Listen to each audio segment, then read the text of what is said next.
penulisnya tidak ada yang sezaman dengan peristiwa-peristiwa yang ada di situ.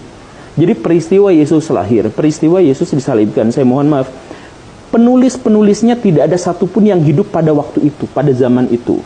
Guru Gembul dan Maya Estianti berbicara tentang kekristenan, maka mereka yang bukan Kristen ini berusaha untuk memayungi doktrin dan konsep teologi mereka, dan keluarlah pernyataan bahwa secara saintis dan historis tidak ada penulis Injil yang hidup sejaman dengan peristiwanya Yesus Kristus. Tapi apakah benar demikian? Mari kita bahas. Yang pertama, Injil Matius.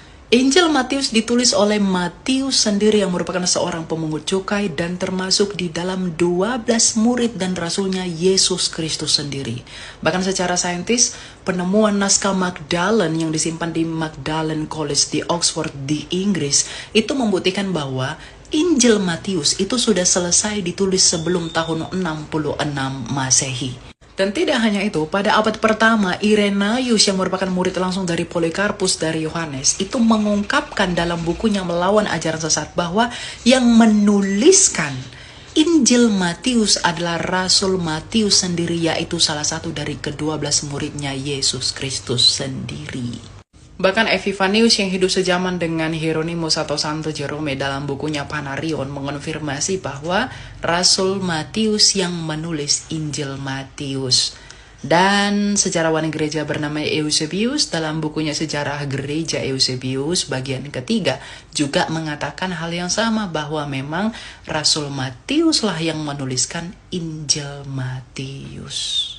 Yang kedua, Injil Yohanes. Injil Yohanes dituliskan oleh murid Tuhan Yesus sendiri, yaitu Yohanes bin Zebedeus, yang merupakan murid yang paling dikasihi Tuhan Yesus Kristus. Di mana data di dalam kanon Muratori menunjukkan bahwa Injil Yohanes yang dituliskan oleh Rasul Yohanes ini dituliskan berdasarkan dan dengan sepengetahuan oleh rasul-rasul yang lain, yaitu Andreas.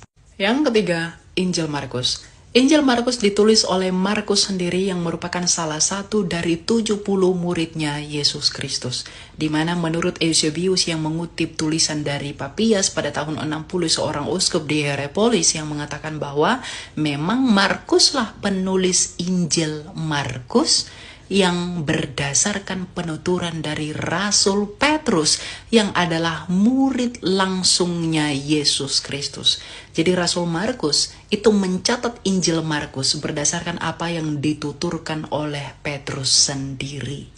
Bahkan Hieronymus atau Santo Jerome dalam bukunya De Filiis Illustribus di bagian ke-8 mengatakan bahwa Markuslah yang menulis kitab Markus berdasarkan penuturan Petrus bagi masyarakat Roma yang berbahasa Yunani. Yang keempat adalah Injil Lukas. Injil Lukas ditulis oleh Lukas sendiri yang merupakan salah satu dari 70 muridnya Yesus Kristus. Tujuannya dituliskan Injil Lukas ini adalah untuk diberitahukan kepada Theophilus mengenai keajaiban Yesus Kristus.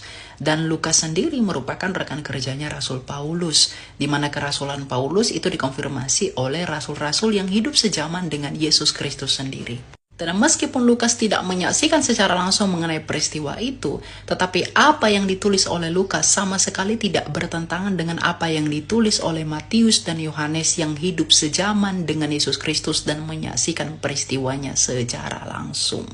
Jadi pernyataan Guru Gembul yang mengatakan bahwa tidak ada penulis Injil yang hidup sejaman dengan peristiwanya Yesus Kristus, itu hanyalah asumsi yang tidak berdasar sama sekali. Jadi jangan buang kejujuranmu, jangan buang integritasmu demi membela doktrinmu dan membela Tuhanmu semata. Oh ya, mengenai penyalipan Yesus Kristus. Sejarawan Yahudi Josephus Flavius meskipun tidak secara definitif, tetapi setidaknya ia mencatatkan kebangkitan Yesus Kristus, di mana kebangkitan ini berarti benar-benar terjadi. Dan asumsi yang mengatakan Yesus diserupakan dengan Yudas lah, apalah, si Barnabas lah, si Yohanan lah, siapalah, itu tidak punya bukti sama sekali. Jadi kalau Anda menyalahkan kekristenan dengan tidak ada yang hidup sejaman dengan Yesus lah, dengan bla bla bla, itu tidak membuat imanmu benar, gitu loh. Karena jikalau iman kami saja kamu pertanyakan mengenai hal-hal yang demikian dan menurutmu itu amburadul, coba pertanyakan kepada imanmu sendiri. Saya yakin dan pasti bahwa milikmu pasti akan lebih timpang begitu. Ya, jadi belajar lebih dalam, jangan berbohong, harus jujur. Ya, orang cerdas harus jujur. Tuhan berkati.